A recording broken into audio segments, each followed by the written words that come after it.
오늘 우리에게 주시는 하나님의 말씀은 에베소서 2장 14절에서 19절 말씀입니다. 그리스도는 우리의 평화이십니다. 그리스도께서는 유대 사람과 이방 사람이 양쪽으로 갈라져 있는 것을 하나로 만드신 분이십니다. 그분은 유대 사람과 이방 사람 사이를 가르는 담을 자기 몸으로 허무셔서 원수된 것을 없애시고 여러 가지 조문으로 된 계명의 율법을 폐하셨습니다. 그분은 이 둘을 자기 안에서 하나의 새 사람으로 만들어서 평화를 이루시고 원수된 것을 십자가로 소멸하시고 이 둘을 한 몸으로 만드셔서 하나님과 화해시키셨습니다. 그분은 오셔서 멀리 떨어져 있는 여러분에게 평화를 전하셨으며 가까이 있는 사람들에게도 평화를 전하셨습니다. 이방 사람과 유대 사람 양쪽 모두 그리스도를 통하여 한 성령 안에서 아버지께 나아가게 되었습니다. 그러므로 이제부터 여러분은 외국 사람이나 나그네가 아니요 성도들과 함께 시민이며 하나님의 가족입니다.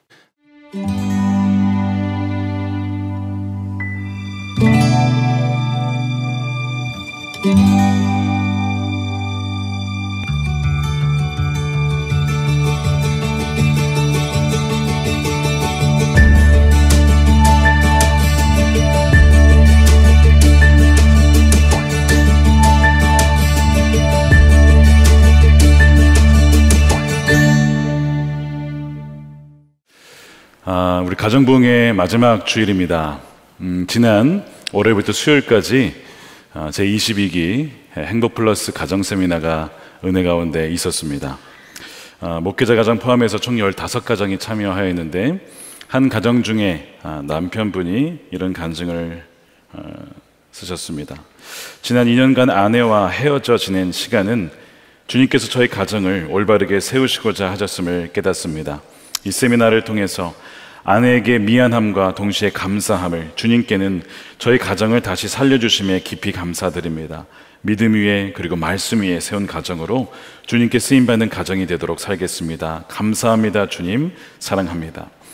정말 주님께서 각 가정을 귀하게 회복시키시고 마음의 상처들을 어루만지시고 한몸 되게 하신 은혜가 있었습니다. 8월 말에도 우리 이번에 가지 못하신 분들을 위해서 교회에서 토요일마다 진행되는 행복플러스가 진행이 될 것입니다. 혹시 이번에 참여하지 못한 가정들은 꼭 이번에 등록하셔서 회복의 은혜를 누리시기를 축복합니다. 우리가 가정 부흥일 때마다 놓치지 말아야 될 한 형태가 있는데 바로 독신이라고 하는 가정입니다. 하나님은 예수님과 그의 나라를 위하여서 자신 스스로 독신을 택하고 그렇게 인생을 드린 그분들을 굉장히 귀하게 여기셨습니다. 이들은 가정을 이루어서 자녀를 낳음으로써 하나님 나라를 확장하는 것은 아니지만 복음을 증거하고 믿음으로 자녀를 낳음으로써 그 나라를 확장하는 그런 귀한 분들입니다. 그래서 사도 바울이 이 독신으로 부름받은 이들이 있다라고 말씀을 하면서 이렇게 얘기를 하죠. 고린도전서 7장 7절에 나는 모든 사람이 다 나와 같이 되기를 원합니다. 그러나 각 사람은 하나님께로부터 받은 은사가 있어서 이 사람은 이러하고 저 사람은 저러합니다. 결혼하지 않은 남자들과 가부들에게 말합니다. 나처럼 그냥 지내는 것이 그들에게 좋습니다. 이 독신이라는 것은 은사이기 때문에 모두에게 적용되지 않는다는 것이죠. 특별히 주의 나라를 위하여서 독신으로 부름받은 이들은 그렇게 드리는 것은 너무나 귀한 것이다. 자신의 시간과 재정과 에너지를 그의 나라를 위해서 드리는 것은 결코 헛되지 않다라고 말씀을 하는 거예요. 이것이 성경이 독신을 지지하는 이유이기도 합니다. 게다가 결혼은 말씀드린 것처럼 일시적인 제도죠. 이 세상에서만 존재하는 제도예요. 왜냐하면 예수님이 우리의 궁극적인 신랑이시기 때문에 그렇습니다. 그래서 독신으로서 살아간다는 것은 한편으로는 신랑 대신 예수님과의 그 친밀한 관계를 통하여 신랑과 바로 그 신부, 교회와 예수 그리스도의 그 관계를 보여준다는 점에서 이미 이 땅에서 그 신부로서의 삶을 살아가고 있는 것이지요. 그렇기 때문에 이 독신은 어떤 결혼한 부부나 부부보다 못한 2등급 신자가 아니라는 것을 분명히 알아야 됩니다. 물론 독신의 삶에는 좋은 점도 있고 장점도 있겠지만 그렇지 못한 점들도, 또 외로운 점들도, 어려운 점들도 분명히 있을 것이고 치러야 할 대가도 있을 것입니다. 부부만이 누릴 수 있는 어떤 친밀함이라든가 어떤 홀로 있기 때문에 겪을 수 있는 어려움들이 있기 때문에 그래요. 하지만 성경 분명히 중요한, 이 독신이 중요한 사명이라고 말씀을 합니다. 그렇기 때문에 예수님께 속한 독신으로 평생 살아가는 것은 하나님이 디자인하신 최선의 삶에 미치지 못하는 삶이 아니라는 것을 여러분은 꼭 아시기를 바랍니다. 그래서 사도 바울을 포함해서 기독교 역사를 보게 되면 싱글로서 평생을 살아간 많은 이들이 있었습니다. 그들의 헌신과 도움이 없이는 아마 기독교는 이렇게 이어지지 못했을 것입니다. 언약을 지키며 그리스도를 높이는 존귀한 삶을 살았기 때문에 그래요. 그래서 교회에서는 이 성경적인 가르침에 근거해서 독신이나 솔로로 살아가는 이들을 귀히 여길 수 있어야 됩니다. 그래서 우리가 쓰지 말아야 될 단어 중에 하나가 노총각이나 노처녀라든가 골드미스라는 표현. 아무리 골드를 붙여도 그런 표현 자체는 이제는 누군가에게는 굉장히 무례한 표현이 될 수 있고 마음을 어렵게 만드는 표현이 될 수 있다는 거예요. 심지어는 만나서 아직도 결혼 안 했냐, 이런 물음들도 이것 때문에 굉장히 마음이 어려워서 명절에 어르신에게 인사를 안 간다거나 아니면 심지어 공동체를 떠나는 그런 안타까운 일들도 있음을 여러분 아셔야 된다는 거예요. 이번에 목사 부부 수련회가 이제 6월 초에 있습니다.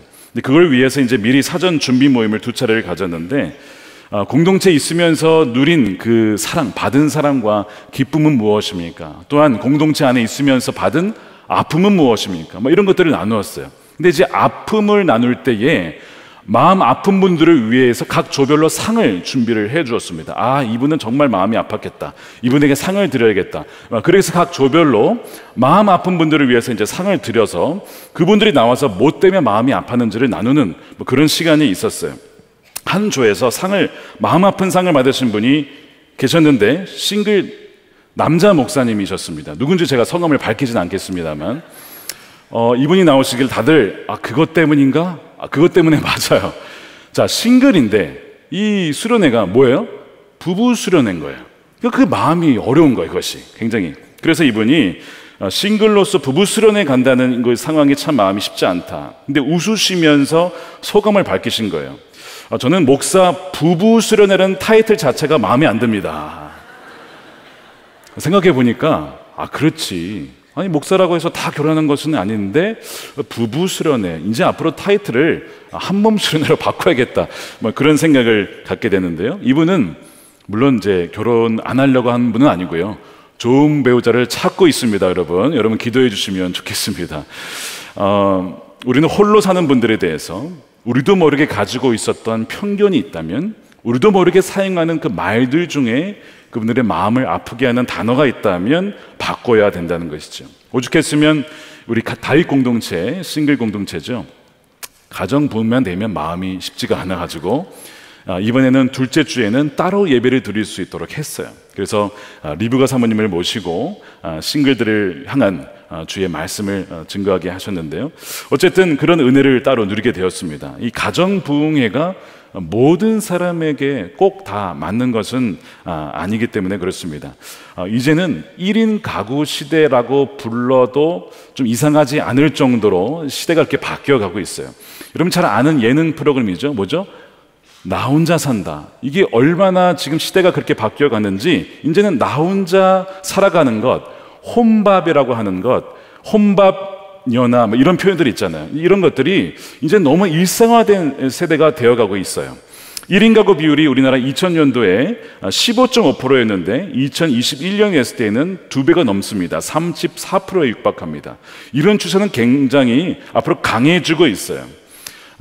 이 중에서 절반은 미혼이고 또한 절반은 결혼을 안 해도 괜찮다라는 생각을 갖고 있습니다. 또한 성인이 된 자녀를 먼저 보낸 다음에 배우자를 하늘나라에 보내드리고 혼자 남아서 1인 가구가 되신 이 어르신들도 굉장히 많습니다. 2050년이 되면 이 비율이 42%까지 증가될 것이라고 예상을 해요. 문제는 뭐냐면 이렇게 혼자 되신 분들이나 혹은 혼자 살고 있는 분들이 어려움을 겪을 때, 건강상의 어려움이든 어떤 것이든 간에 그때에 내가 도움을 청할 수 있다라고 답한 사람 중에서 그렇지 못한 사람이 3명 중에 1명입니다. 33%는 도움받을 곳이 없어. 도움을 요청할 곳이 없다라는 것이 큰 문제입니다. 1인 시대에, 1인 가구 시대에 청년들, 지금 이제 이 저성장 때문에 취업난에 맞닥뜨린 청년들과 동시에 홀로 되신 어르신들이 점점 증가한다는 것이 우리 지금의 이 사회라는 거예요. 이것은 한국만이 아닙니다. 전 세계적인 추세예요. 핀란드나 스웨덴이나 독일이나 다 이미 40%가 넘고 있습니다. 1인 가구 비율이. 그래서 독일은요, 2018년에 이 외로움 무장관직, 이런 장관을 세웠어요. 외로움을 관장하고 그를 잘 해결할 수 있는 장관을 세웠고, 2021년에 일본도 역시 고립과 고독 담당 장관을 세워서 국가적으로 이 문제를 어떻게 보든 해결해 보려고 하지만 예산이 충분하지 않을 뿐만 아니라 이 영국 같은 경우에는 2년 동안 장관이 3번이나 바뀔 정도로 이게 쉽지 않다는 것을 보여줍니다. 근데 이들이 느끼는 외로움은 단지 옆에 누가 없기 때문만은 아닙니다. 케임브리지 대학교 국제 비즈니스 경영센터 부소장을 역임했던 노리나 허츠라는 분이 쓴 책인데요, 고립의 시대라는 유명한 책을 쓰셨습니다. 베스트셀러가 됐는데 이분이 그런 얘기를 해요. 외로움은 단지 애정이나 동반자, 친밀함을 상실한 느낌으로만 정의해서는 안 됩니다. 사람들이 친밀하게 느껴야 하는 사람들과의 단절된 기분이면서 동시에 우리 자신과 단절되고 사회와 가족이 이르는 맥락에서 자신이 제대로 지지받지 못하고 있다라고 하는 상황에서 오는 외로움이기 때문에 단지 옆에 누가 없다는 것만의 외로움이 아니라는 거예요. 사회적으로 그런 분위기가 가고 있는 것 아니냐. 이런 흐름 속에서 볼 때에 저는 묻고 싶습니다. 과연 우리 교회 공동체는 이런 1인 가구에게 우호적인 공동체냐? 홀로 되신 어르신들이 누가 와도 정말 우리의 아버님과 어머님 같이 이렇게 모실 수 있고 그들을 받아들일 수 있는 공동체냐? 홀로 살아가는 청년들이나 싱글들이 왜 결혼 안 했냐라는 압박을 받지 않고 그 자체로 주를 위하여 드려진 그 복신의 귀한 삶을 존중받으며 살아갈 수 있는 그런 공동체냐 아니냐, 한번 여러분 생각해 보시기 바랍니다. 우리 공동체는 어떤 공동체일까요? 만일 그렇지 못한 공동체라고 한다면 우리는 오늘 말씀을 굉장히 진지하게 되돌아봐야 합니다. 왜냐하면 성경이 말하는 참된 가정은 단지 혈연으로 맺어진 생물학적인 가정만으로 한정짓지 않고 있기 때문에 그래요. 우리가 가족이라고 할 때는 단지 우리 육신의 가족만이 아니라는 것이죠. 참된 가족은 하나님을 아버지로 모시고 형제 자매가 된 이 교회가 참된 가족이라고 말씀을 합니다. 에베소서 2장 19절 말씀을 함께 읽어보겠습니다. 시작. 그러므로 이제부터 여러분은 외국 사람이나 나그네가 아니요 성도들과 함께 시민이며 하나님의 가족입니다. 믿으십니까? 사도 바울이 에베소 교인들에게 인종과 민족과 문화를 뛰어넘어서 하나 된 한 가족을 말씀을 하고 있어요. 본래는 유대인이나 헬라인이나 어떤 인종적인 차별과 어떤 담이 있기 마련이죠. 근데 예수님께서 십자가에서 이루신 것은 바로 그런 담을 자기는 육신으로 허무졌다는 것입니다. 그것이 14절이에요. 그리스도는 우리의 평화십니다. 그리스도께서는 유대 사람과 이방 사람이 양쪽으로 갈라져 있는 것을 하나로 만드신 분이십니다. 그분은 유대 사람과 이방 사람 사이를 가르는 담을 자기의 몸으로 허무셔서 원수된 것을 없애셨다는 거예요. 이 담은 단지 인종적인 구분만을 말하는 것이 아닙니다. 인종과 다름 때문에 서로 갖는 오해나 어떤 적대감을 포함하는 것이죠. 요나서의 요나를 한번 생각해 보세요. 니느웨 사람들을 그렇게 싫어했습니다. 우리 민족을 괴롭힌 민족 아니냐, 그들이 변화되어서는 안 된다, 그들이 구원받아서는 안 된다, 하나님은 절대 저는 가지 않겠습니다. 여러분, 이 요나의 심정 이해 가시죠? 우리가 누구에게 갖는 심정입니까? 우리 옆나라 일본이나 중국이나 그런 마음 가질 수 있잖아요. 그러니까 요나가 사실은 굉장히 우리와 비슷한 심정을 갖고 있는 거예요. 담이 있다는 것입니다. 민족과 민족 사이에, 사람과 사람 사이에. 여러분, 이 담이라는 것은 원래 있었던 것이 아니에요. 하나님께서 우리를 지으실 때는 담이 없게 지으셨어요. 그런데 이 담이 왜 생겼습니까? 이 죄의 결과예요. 하나님을 떠난 결과가 바로 이 담이라는 것입니다. 그래서 하나님과 사람 사이에 담도 생겼지만 사람과 사람 사이에, 가정과 가정 사이에, 부부 사이에 담이 생긴 것이죠. 이거는 있어서는 안 될 담이고 무너져야 할 담이라는 것입니다. 그러므로 우리가 미워해야 될 것은 사람이 아닙니다. 민족이 아니에요. 뭐냐면 우리 안에 탐욕과 미움과 어떤 그 분열과 폭력으로 인한 죄, 그것이 사람과 사람 사이를 갈라놓은 것이거든요. 그것을 미워해야지 사람이 아니라는 것이죠. 하지만 우리는 너무나 이제는 담 쌓고 지내는 것이 익숙한 삶을 살고 있습니다. 심지어는 부부 사이에 담 쌓는 것뿐만 아니라 일본인과 한국인 사이의 담, 중국인과 또한 한국인 사이의 담, 이런 민족적인 담이 당연한 것이라고 생각하는 것을 우리가 받아들이고 있다는 거예요. 근데 성경 뭐라고 하시죠? 예수님께서 그 담을 이미 허무셨다라고 말씀을 해요. 새로운 인류를 만드시기 위해서 자신의 몸을 내어주셔서 하나로 만드셨다는 것입니다. 그래서 성전의 휘장이 갈라짐으로써 이제는 지성소로 나아가서 누구든지 예수 그리스도를 통하여서 하나님을 우리의 아버지라고, 오죽했으면 주기도문에서 기도가 나의 아버지가 아니고 Our Father, 나의 아버지라고 하잖아요. 나의 아버지라고 하지 않고 우리 아버지라고 하잖아요. 그렇죠? 우리의 아버지, 우리에게 일용할 양식을 주시고 우리를 말하고 있어요. 근데 계속 우리는요, 나라고 말하고 있습니다. 나의 아버지, 나의 가정, 나의 것, 수많은 담을 세우고 있다는 것입니다. 이 말씀을 가정에게 적용하면 물론 혈연적으로 맺어진 가정이 너무 귀하죠. 그러나 성경이 말하는 가족이라고 할 때는 그것만이 아니라 이 혈연적인 가정을 뛰어넘는다는 거예요. 이건 굉장히 혁명적인 말씀입니다. 가족의 범주를 넘어서면 당연히 타인이라고 하는 담이 있지만 예수님이 뭐라고 하냐면 이 담이 다 이미 무너졌고 우리들 이미 예수님 안에서 하나님의 자녀들이요 한 가족이라고 말씀을 하고 있는 거예요. 자, 그래서 15절 말씀에 이렇게 되어 있습니다. 함께 읽어보겠습니다. 시작. 여러 가지 조문으로 된 계명의 율법을 폐하셨습니다. 그분은 이 둘을 자기 안에서 하나의 새 사람으로 만들어서 평화를 이루시고, 자, 이 구절 보십시오. 하나의 새로운 사람으로 만드셨대요. 모든 민족이, 모든 인종이 다 각자가 아니라 하나의 새로운 사람, 이제는 새로운 주님의 백성이 되었다는 거예요. 이게 뭡니까? 이게 교회입니다. 하나님의 가족이에요.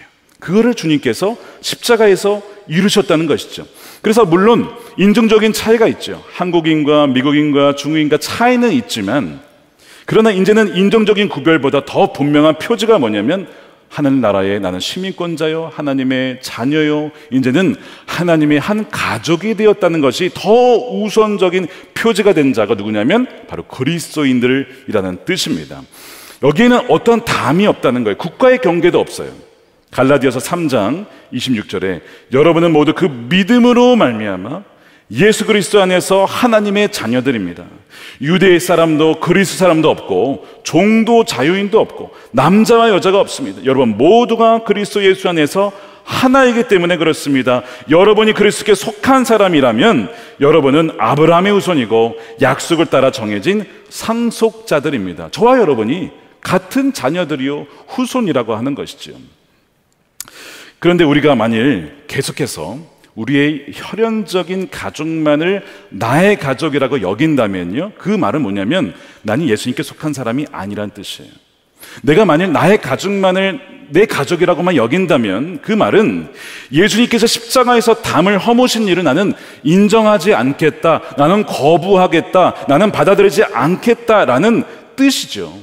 주님이 그렇게 받으신다는 거예요. 그러니까 우리가 혈연의 이 부부와 가족, 부모를 섬기는 것이 너무 중요하지만 그 틀에만 갇혀 있으면 마치 담이 존재하는 것처럼 생각을 하고 예수님이 십자가에서 허무신 그 모든 담들을 다 무효로 돌리겠다, 그럴 수도 없지만 받아들이지 않겠다, 부정하겠다, 그런 뜻으로 주님은 받으신다는 거예요. 그렇기 때문에 이것이 굉장히 심각하고 우리는 진지하게 이거를 생각해야 된다는 것입니다. 그래서 우리는 끊임없이 내 가족만을 가족이라고 여기고 싶어하는 우리 육신의 본성을 부인을 하고 우리 십자가를 지고 주님을 쫓아가면서 이제는 하나님 안에 한 가족 가족된 우리 형제 자매를, 여러분들을 진정 가족으로 여기고 사랑하는 그 일을 우리가 감당해야 된다는 것이죠. 지난 4월에 이 취임식을 마친 주간의 목요일에 우리 목사 공동체에서 팔당에 자전거를 타러 갔어요. 이제 취임식 이후에 새로운 마음으로 우리 단합하는 마음으로 이제 팔당에 가서 먼저 자전거를 어디서 빌려가지고 자전거를 타서 두물머리라고 하는 곳까지 갔다가 돌아오는 어떤 코스였습니다. 편도 12km, 왕복 24km를 자전거를 타는 거가 쉬운 길은 아니었어요. 그래서 먼저 이제 그 리트릿을 준비하는 목사님이 이 자전거를 예약을 하려고 그 팔당에 있는 업체에다가 전화를 했습니다. 그러면서 이렇게 예약을 한 거죠. 남자 22명에 여자 1명입니다. 그래서 이제 예약을 한 거예요. 그랬더니 그분 그 업체에서 이렇게 질문하시는 거예요. 혹시 건설 회사신가요? 보통 이제 이렇게 쌍쌍으로 오는데 왜 이렇게 남자가 많냐 이거죠. 건설 회사에서 왔구나 뭐 이런. 생각해 보니까 하나님 나라를 위한 건설을 하는 킹덤 빌더라는 의미에서 뭐 틀린 말은 아닌 것 같더라고요. 어쨌든 그 준비하신 분이 그 목사님이 그 얘기를 해주셔서 굉장히 재미있었던 기억이 나는데요. 두물머리를 전 처음 갔습니다. 혹시 가보신 적 있으십니까? 두물머리. 거기 가면요, 두 강이 만나죠. 북한강과 남한강이 만나는 곳입니다. 한번 지도를 보시면 이렇게 되어 있습니다. 왼쪽 위에 북한강이 내려오고 오른쪽에 남한강, 저 두 강이 만나는 지점이 두물머리죠. 이제 저기에서 저희가 자전거 저기까지 타고 가서 사진도 찍고 그랬는데요. 이제 저 지점을 지나면 더 이상 북한강, 남한강은 없습니다. 뭐만 존재하는 거예요? 한강만 존재합니다. 한강의 의미는 큰 강이라는 뜻이죠. 그러나 동시에 하나의 강이라는 의미를 또한 부여하고 싶습니다. 그래서 저곳에서 우리가 모이게 된 것이 이 두 강이 마치 머리를 맞대고 하나가 된 것 같다. 이 두물머리인데 이 영적인 의미가 있다는 것을 알게 되었어요. 뭐냐면 선한목자교회의 이전 세대와 다음 세대가 하나가 된다. 부목사 공동체가 정말 기존 세대와 새로운 세대가 예수님 안에서 하나가 된다라는 의미, 원로 목사와 담임 목사가 주 안에서 하나가 된다는 의미, 또한 모든 성도님들이 혈연과 학연과 지연을 넘어서서 그 담을 넘어서서 주 안에 하나가 된다는 의미가 있다는 것을 알게 됐어요. 또 한 가지는 북한과 남한이 하나가 된다라는 것을 어떤 이미지로 보게 되어지는 참 귀한 것이었습니다. 그래서 저희는 그곳에서 그 두물머리 그 강가에서 사진을 한 장 찍었습니다. 이 사진인데요, 바로 두물머리에서 찍은 겁니다. 여기에는 어느 학교 출신이냐, 어느 교단 출신이냐 이런 게 없습니다. 그런 거와 상관없이 우리는 주 안에 한 몸이다. 헬멧을 쓰고 있으니까 더 건설해서 느낌이 좀 나는 건 사실인 것 같습니다. 어쨌든 하나님 나라를 위한 건설하는 어떤 그 킹덤 빌더로서 우리가 부름받았죠. 제가 이 사진을 소셜 미디어에 올렸습니다. 그리고 우리 사랑하는 원로 목사님, 유기성 목사님께서 그걸 보시고 친절하게 댓글을 이렇게 달아주셨어요. 부럽고 샘나서 마음이 요동칩니다. 제가 그걸 보고 다음에 목사님을 꼭 모시고 가야겠다. 목사님 꼭 모시고 가겠습니다. 그렇게 말씀을 드렸는데요. 북한강과 남한강이 두물머리에서 한 강이 되듯이 예수 그리스도의 십자가를 통해서 저와 여러분들이 어떤 배경에서 자랐고 어떤 환경에서 자랐고 어떤 경험을 했든지 간에 우리가 하나됨에 있어서 막을 수 있는 담은 없다라는 것입니다. 저는 그것을 보게 된 너무 감동적인 순간이었어요. 혈연보다 더 진한 것이 예수 그리스도의 보혈이구나. 그 보혈로 우리를 한 가족으로 삼으셨다는 것, 이것이 교회가 회복해야 될 참된 가족인 줄로 믿으시기를 축복합니다.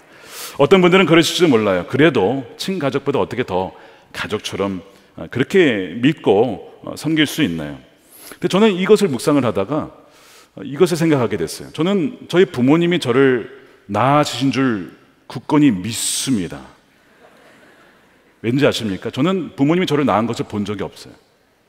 맞죠? 여러분 보신 적 있으십니까? 나는 부모님이 나를 낳는 걸 봤다. 나는 보고 나서 나의 부모님이구나 라고 믿는 분 계십니까? 아니에요.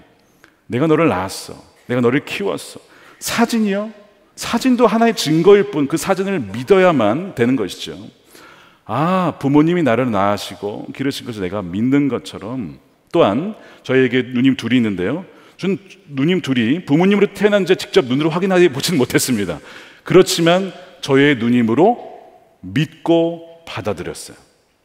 제가 이것을 생각해 보니까 마찬가지로 주 예수 그리스도 안에서 우리 이 교회의 가족 공동체가 진짜 가족임을 이것을 믿음으로 받아들이는 거구나, 이것도 믿음으로 받아들이는 거구나.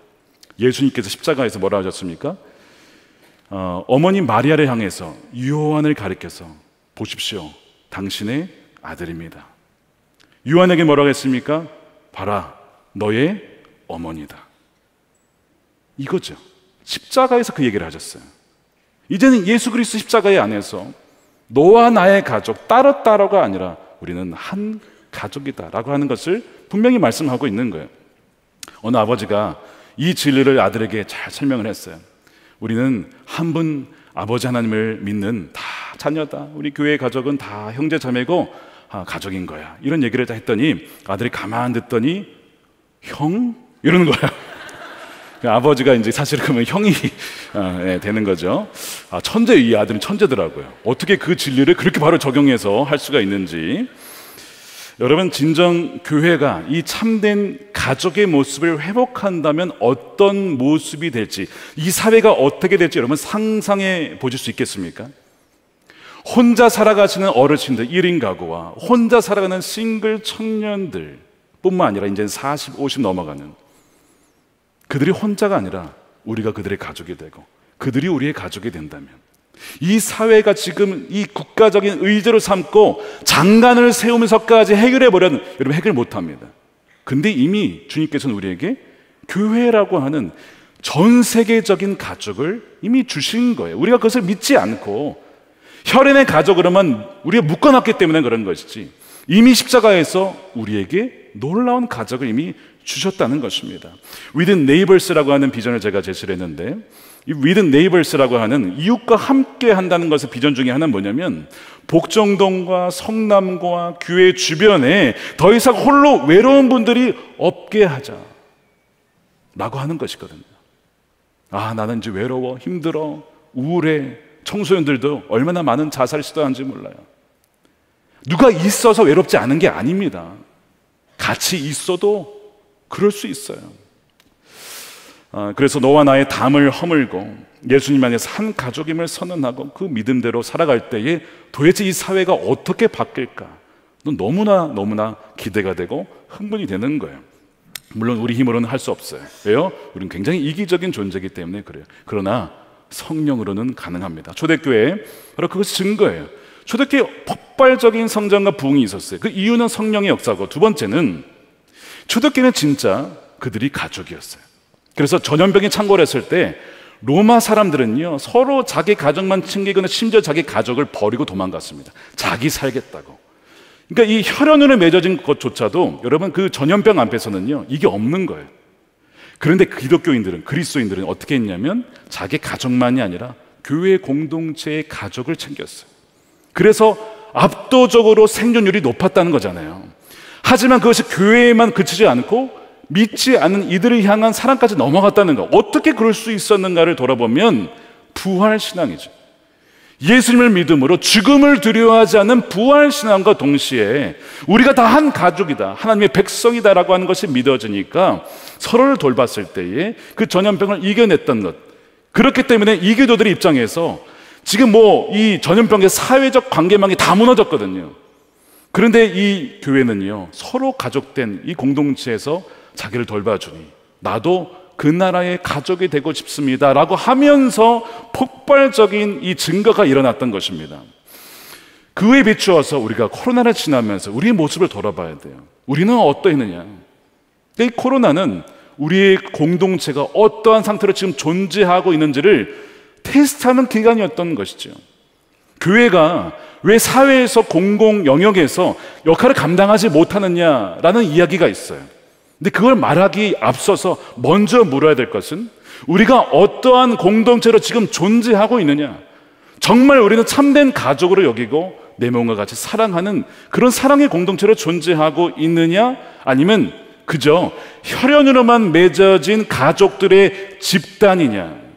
여러분, 이거는 전혀 다른 문제가 되는 거예요. 그러므로 우리가 교회가 세상에서 무엇을 하느냐보다 중요한 것은 우리가 진정 하나님의 참된 가족으로 존재하고 있느냐. 그렇지 못하다면 그것을 회개하고 그것을 변화시킴으로 변화를 받아서 참된 가족이 되는 것이 우선이라고 하는 것이죠. 그럴 때에만 이 세상에서도 공공의 영역에서 그 역할을 감당하게 되는 교회가 된다는 것입니다. 곧 다가오는 이 목사 부부 수련회 준비하면서 사전 모임 때 한 사모님이 그런 얘기를 하셨어요. 공동체에서 받은 사랑이 뭡니까? 뇌하수체 종양이 있었다고 해요.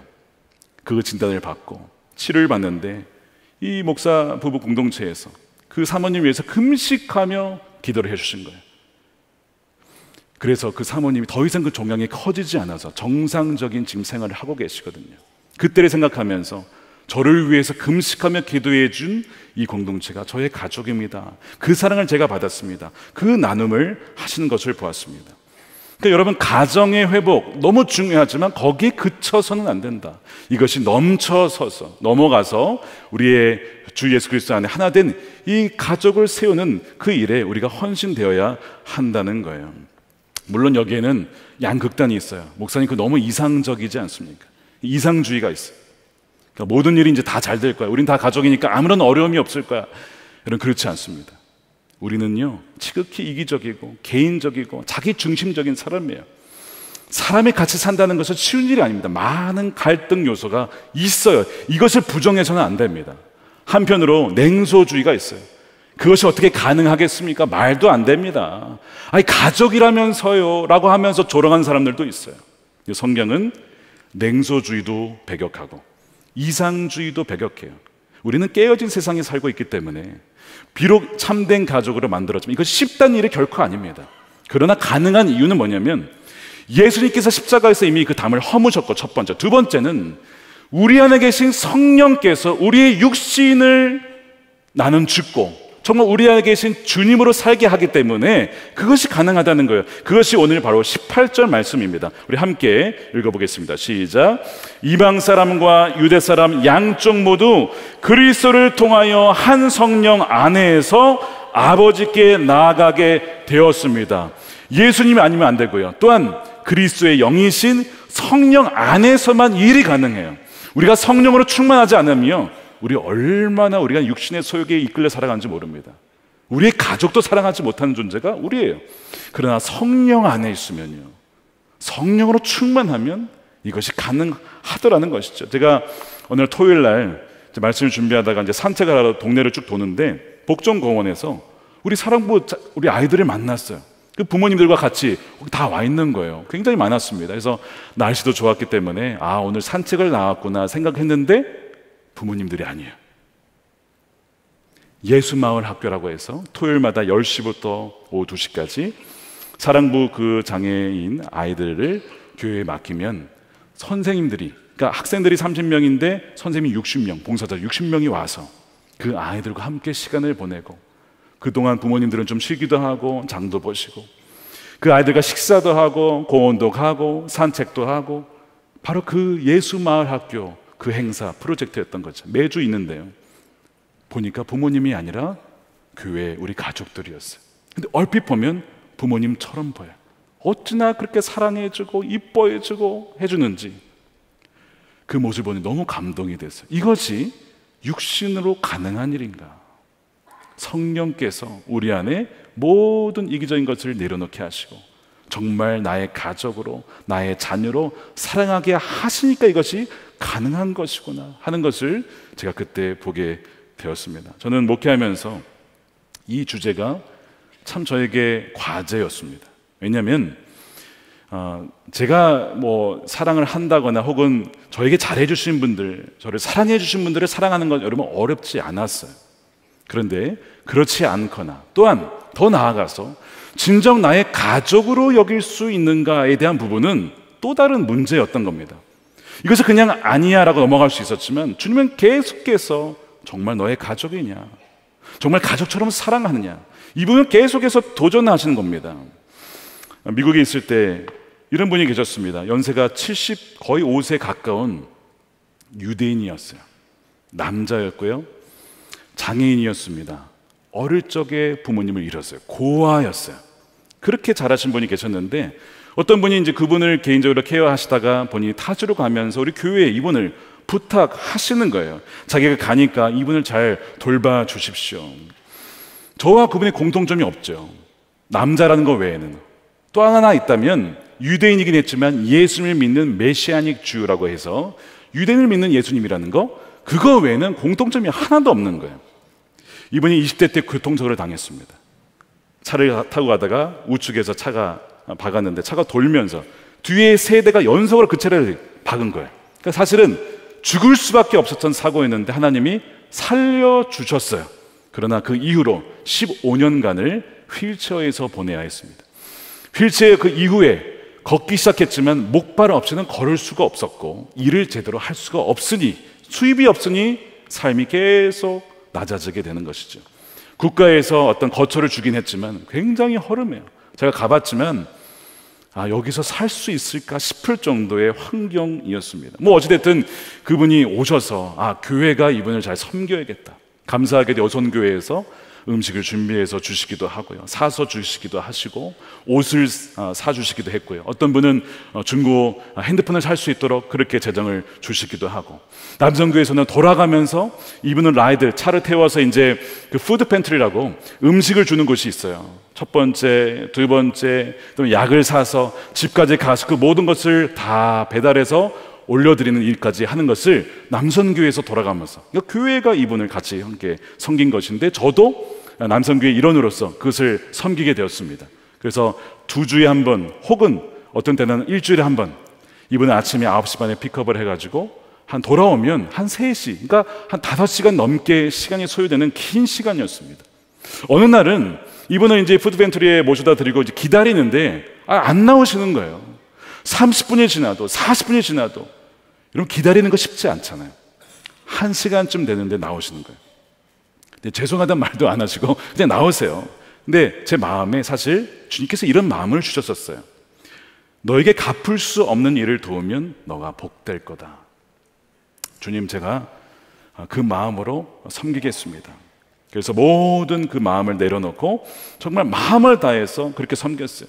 2번째 갔더니 저희가 너무 늦게 나와서 음식이 없대요. 그래서 이분을 모시고 큰 마트에 가서 장을 봤습니다. 이분이 장을 본 적이 없는 거예요. 어디에 무슨 음식이 있는지를 몰라요. 그 시간도 또 많이 소요가 됐어요. 다 해드리고 사서 집에 다 음식을 올려다 드리고 그렇게 이제 인사를 하고 나왔는데 전화가 다시 와요. 그분이에요. 추수감사절이 다가오는데 가족 그 식사에 저를 초대해 주실 수 있나요? 저를 가족으로 여겨주신다면 초대해 주실 수 있으신가요? 제가 가족이라는 말에 굉장히 놀랐어요. 제가 이분을 목회자로서 도와드리고 섬겨드리는 것은 얼마든지 할 수 있는데 나는 이분을 가족으로 받아들였는가? 아니었던 것 같아요. 근데 주님이 물으시는 것 같았어요. 너 정말 내 사랑하는 이 아들을 가족으로 여기겠느냐?